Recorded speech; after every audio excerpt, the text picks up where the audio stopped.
Psychic ability is subjective to many. Some believe it's just parlor tricks, people playing on others' cruel tragedies.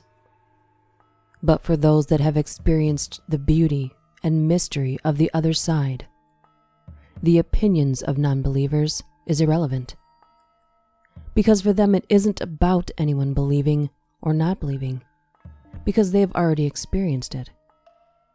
I think for those individuals, they wish nothing more than for you to experience it with them so that you could understand it better. I would like to thank Luke for sharing his personal story. It's very kind of him to share his story with everyone about something so personal. Enjoy. My name is Luke, and I work at my mother's shop in Long Island. One day I was watching the shop while my mother was in the city. I was about to close when a psychic walked in, dropping off a raffle prize. She stood at the counter for a moment and told me I was an empath, and that I had trouble distinguishing what emotions were mine and what ones were not. My face went white. She was spot on, and we became friends instantly. After a while, I started meditating. She gave me a necklace that she said would help block random emotions. Once while reading me, she asked who a man was near me. She kept saying he was nobody, and my jaw dropped. When I was a kid, I would always blame a Mr. Nobody for random things. I have no idea if I did them or not. She said he was actually a guide for me, and I started to describe what popped in my head. And she said that I was accurate as to what she was seeing as well. That night I sat down and decided to talk to this spirit. Eventually he came through with another spirit, this one named Sean. As soon as Sean came through, he hugged me in the place in my mind where I go to meditate. There's a waterfall and woods. I could feel sadness emanating from him.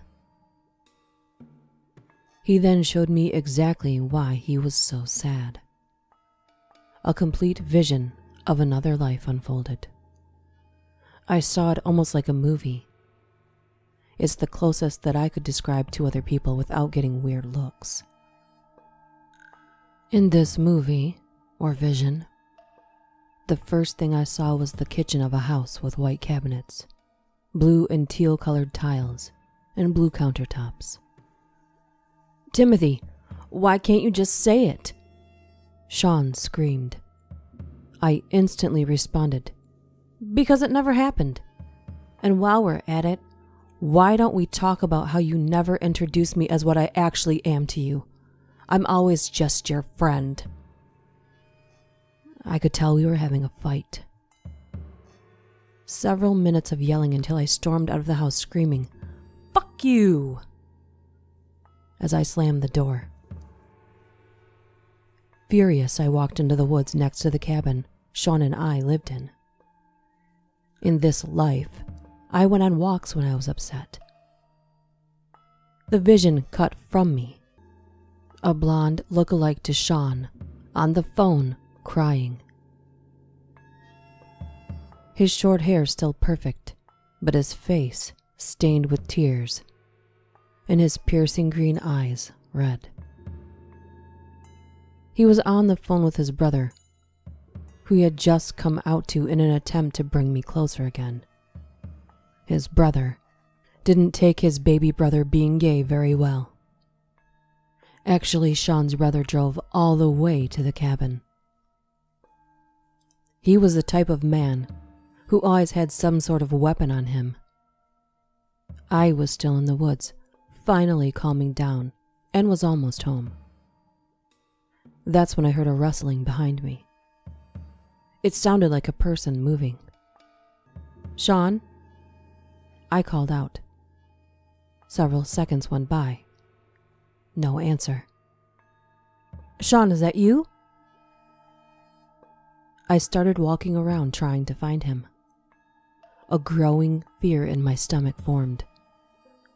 "Sean, this isn't funny. Come out." It was then that my heart sank as I heard someone step out right behind me.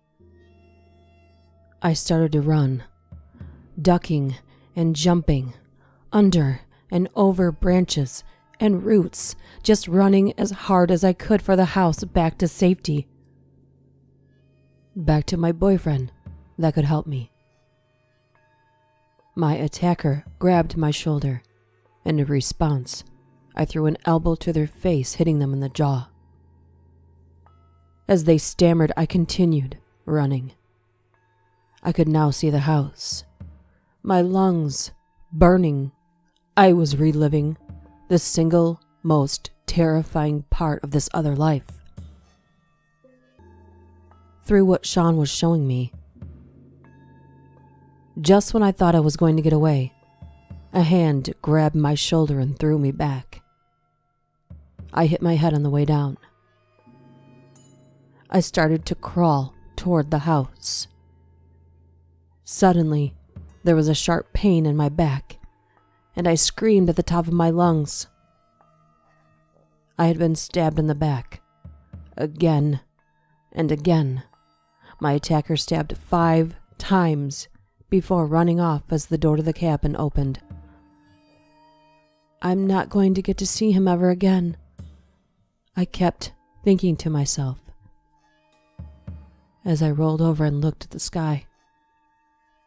Sean found me, and the scream that escaped him, though it was a past life experience, terrified me. His face was red, tears running down his cheeks. He instantly scooped me up and carried me into the house. He put me on the couch as he went to call 911. After the call, he came back over and just held my hand while sobbing. I'm so sorry, I didn't know. Timmy, please stay with me. Please, I need you. I love you so much. Please stay with me. I can't lose you, please. His sobs causing even more pain than the multiple stab wounds I had. Please don't cry, Sean. I don't want to see that. I managed to get that out. All he did was drop my hand and hold me until the ambulance arrived. When it arrived, it was the last time he ever saw me. Because we weren't legally family, but he was all I had. He wasn't allowed to see me. When he found that out, I could hear him scream from in the ambulance. What do you mean I can't see him? I'm all he has. After all this, I woke up from my sleep-like state with tears all over my face. Niagara Falls. I remember dying at the hands of the brother of the man I loved. What a way to go, huh? Well, it certainly was dramatic, but even if you research this, do me a favor and don't tell me what you find. I don't want to know if there are records of it. I guess a part of me still doesn't believe.